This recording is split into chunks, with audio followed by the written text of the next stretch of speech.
McLaren, with more being said about their trick. Now, as we know, McLaren are the team to beat this year. You know, they're leading the Constructors, they're leading the Drivers' Championship.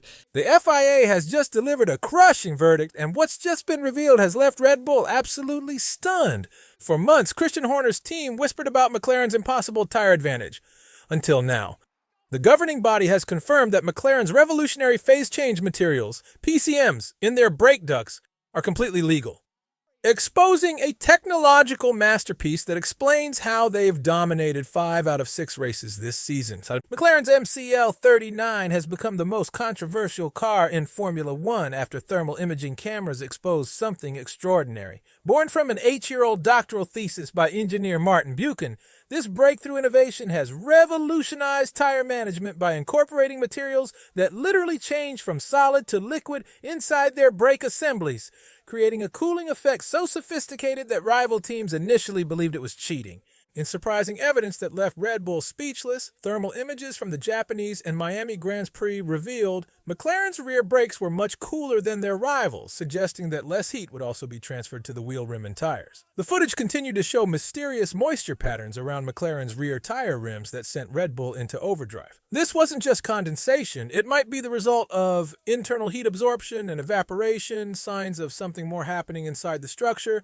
What makes McLaren's advantage particularly devastating is the genius simplicity behind the complexity. While Red Bull suspected illegal water injection into tires, the reality proved far more sophisticated. Phase change materials embedded in the brake ducts absorb massive amounts of heat by melting internally at precise temperatures, maintaining perfect tire conditions throughout entire race stints. This wasn't just clever engineering, it was a class of materials rarely discussed in Formula One, being weaponized for performance gains.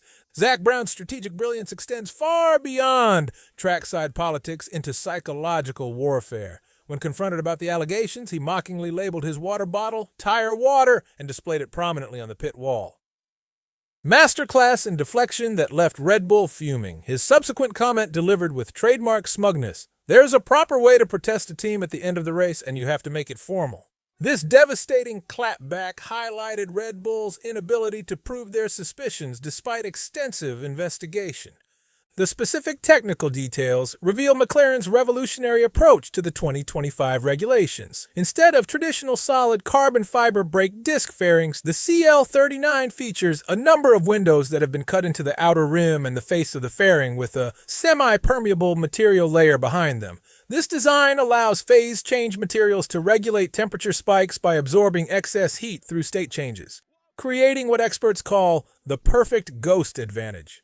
As the FIA's investigation confirmed after extensive scrutiny in Miami, McLaren's setup complies with the technical regulations. Indeed, while Red Bull desperately searched for smoking guns, the governing body found only brilliant innovation operating within the rules. Article 10.8.4 prohibits water or special gases in tires, but says nothing about passive cooling materials embedded in brake assemblies, a loophole McLaren exploited with surgical precision. The importance of this technological breakthrough is something Red Bull now understands all too painfully. With Oscar Piastri and Lando Norris consistently maintaining pace while others suffer tire degradation, McLaren has created one of the most innovative cooling solutions in recent F1 memory. This advantage explains why McLaren drivers report such confidence in late race situations. Norris in particular has praised the confidence he has entering late race laps when Red Bull and Ferrari drivers are struggling for traction. Christian Horner's influence through this controversy reveals growing desperation within Red Bull's ranks. While publicly maintaining diplomatic language, his comment that McLaren's dominance will naturally attract more scrutiny barely concealed the frustration. Meanwhile, Helmut Marko has reportedly been more vocal behind the scenes, pushing for clarity on whether McLaren's setup fits the spirit of the regulations, a clear sign that Red Bull recognizes they've been outmaneuvered technically. Even after the FIA's ruling, the ramifications continue reverberating through the paddock. Mercedes is reportedly increasing analysis of McLaren's performance data, while Ferrari has requested clarity on cooling system materials, and is rumored to be testing similar passive compounds in their simulator. But as Buchan's analysis reveals, even if you know what is unfolding, It's not an easy trick to copy as it requires plenty of testing to ensure you're on the right track. McLaren's impact through this innovation goes beyond championship standings. They've demonstrated that modern Formula One success requires thinking beyond traditional aerodynamics and power units. By focusing on tire management through revolutionary materials science, they've created an advantage that's passive, undetectable in normal inspections, and potentially within the rules. The holy trinity of F1 innovation. For those who truly understand Formula One's technical arms race, McLaren's phase change material breakthrough represents far more than clever engineering. It symbolizes a paradigm shift in how teams approach the sport's fundamental challenges. As many experts have noted, while Red Bull dominated through aerodynamic innovation, McLaren has found victory through material science that operates in plain sight yet remains invisible to scrutiny. The FIA's verdict serves as vindication for McLaren's approach and a wake-up call for their rivals. It also provides a stark reminder that in Formula One's relentless pursuit of speed, the most devastating advantages often come from unexpected directions. From mysterious thermal readings to confirmed technological breakthroughs, McLaren has proven that sometimes the best innovations are those hiding in plain sight.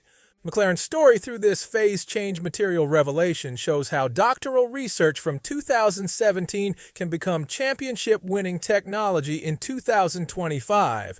Their journey proves that patient development, innovative thinking, and regulatory creativity can overcome even the most dominant teams. From Red Bull's accusations to FIA clearance, McLaren has emerged with their secret weapon intact and their rivals scrambling to catch up. As people in Formula One learn more about this surprising discovery, it shows how much the sport is changing. McLaren has already won 5 out of 6 races, but what's even more important is what this says about the future. With new ideas like special brake parts and better materials, McLaren is showing that winning in F1 isn't just about being fast. It's also about staying strong and keeping that speed while others slow down. In a long season, it's the team that lasts the longest. Not just the one that's fastest, that can win it all. Do you think McLaren's smart design will help them stay on top for the rest of the season? Share your thoughts in the comment section and subscribe to our channel for more updates. The British driver sees the checkered flag first. Lando Norris wins the Australian Grand Prix in a brilliant battle all the way to the flag. He beat Max Verstappen by 0.8 of a second. George Russell completes the podium. The 2025 Formula One season was supposed to be Lando Norris's crowning moment, a campaign built on years of loyalty, near misses, and unrelenting commitment to McLaren. When he triumphed in Melbourne, it looked like the prophecy was being fulfilled. But 5 races later, the story has taken an unexpected and deeply personal turn. A leaked exchange between Norris and Oscar Piastri has exposed the cracks forming within McLaren's supposedly united front. Lando Norris has just said in the pen that he thinks the Red Bull was the fastest car today. Do you agree with him? No. I think our car was still quicker. The numbers tell a harsh story. What started as a 23-point lead for Norris has transformed into a 16-point deficit. Piastri has won 4 of the last 6 races, out-qualifying his teammate regularly and demonstrating a level of consistency that has the paddock taking notice. The Australian's stellar performance has not gone unnoticed, raising serious questions about Norris's ability to maintain his position as McLaren's lead driver. The leaked conversation, reportedly captured on a hot mic or overheard in the paddock by those close to the team, reveals Norris expressing frustration about being left behind. While the exact words haven't been officially confirmed, sources suggest Norris voiced concerns that all the work he's done to bring McLaren to the front might now be overshadowed by the rising star next door. Former F1 world champion Damon Hill weighed in on the situation with brutal honesty. The team belongs to the team, Hill said. It doesn't matter who was there first. McLaren wants a winner, and if Oscar's that guy, so be it. These words cut deep because for years McLaren was Norris's team. Zach Brown backed him relentlessly. The fan base adored him. Sponsors lined up behind his image. But Formula One is a results business, and sentimentality doesn't win titles. The transformation of Oscar Piastri from rookie to title contender has been remarkable. McLaren team principal Andrea Stella attributes this improvement to more than just the car. Looking at the way Oscar is mastering and managing tire degradation at the moment, no way that this improvement would come simply from the car, Stella explained. This has happened not by chance or not because Oscar is getting a little older. This is because there's been a lot of work done by the engineers in terms of understanding the driving style, how you damage the tires, how you can prevent damaging the tires. The complexities of modern tire management demand nuanced approaches. Different forms of degradation, whether front or rear graining or temperature control, require specific techniques. That Piastri has begun to manage these variables successfully under race conditions reflects his growing maturity and understanding as a driver. Stella added, like I say, I think this is testament to the quality of the work done by Oscar and the team around him. Martin Brundle's analysis provides further insight into the shifting dynamics within McLaren. Asked if he thinks Verstappen races the McLaren drivers differently, Brundle said, 100% unquestionably. I think he knows that there's something a bit more Street Fighter about Oscar Piastri, and he saw it in Jeddah. I think Max knows he's got a different animal when Oscar's in his mirrors, not by much, than Lando. The positioning of the car reveals a decisiveness about Piastri's approach, Brundle added. There's just something in the way. Lando's not quite as decisive how he places the car when he's overtaking, and he'll learn from that. This observation resonates with recent on-track incidents, particularly in Miami, where Norris lost valuable time in two situations with Verstappen.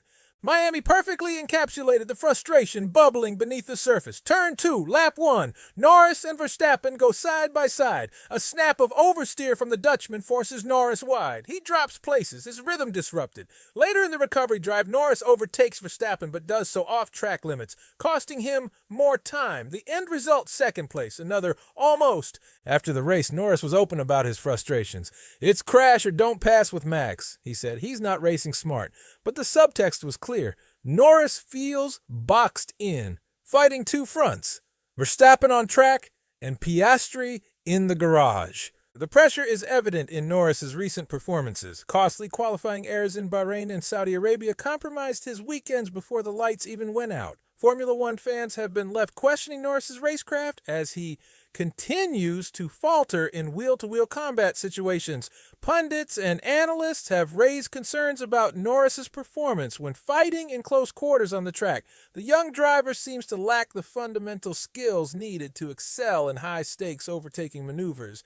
Meanwhile, Piastri has been nothing short of sensational. He's shed the rookie label faster than most in recent memory. Last year he was fast but inconsistent. This year he's fast and frighteningly efficient. He's winning races, out-qualifying Norris on Saturdays, and managing tires like a seasoned veteran on Sundays.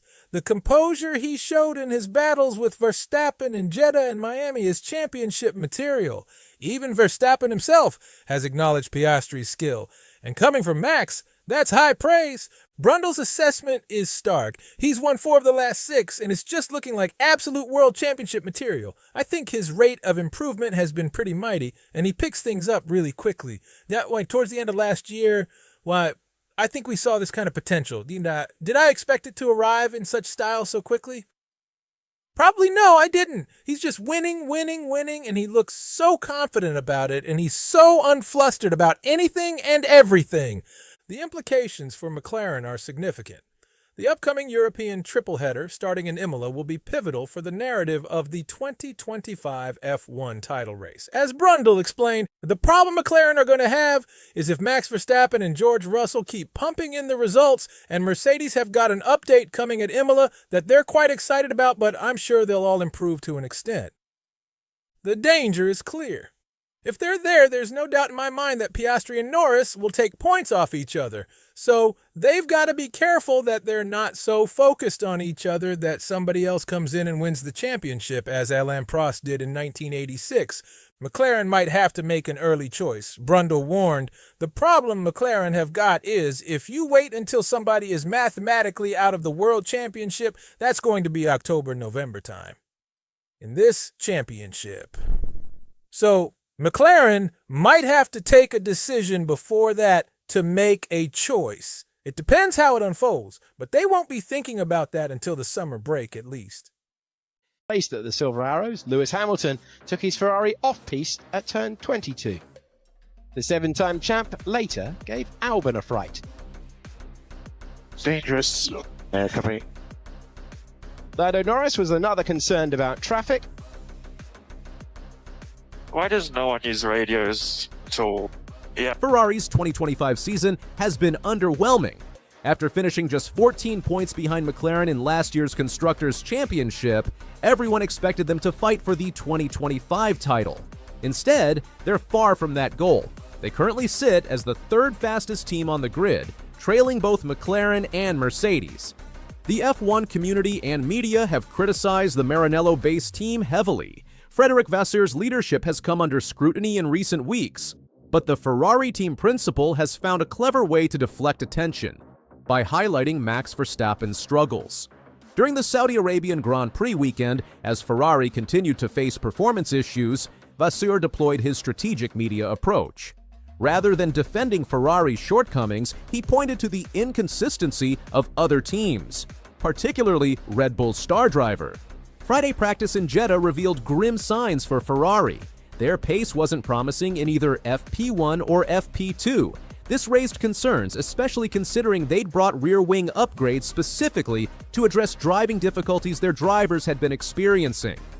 A hot practice day finishes under the lights, tweeted Scuderia Ferrari HP on April 18, 2025.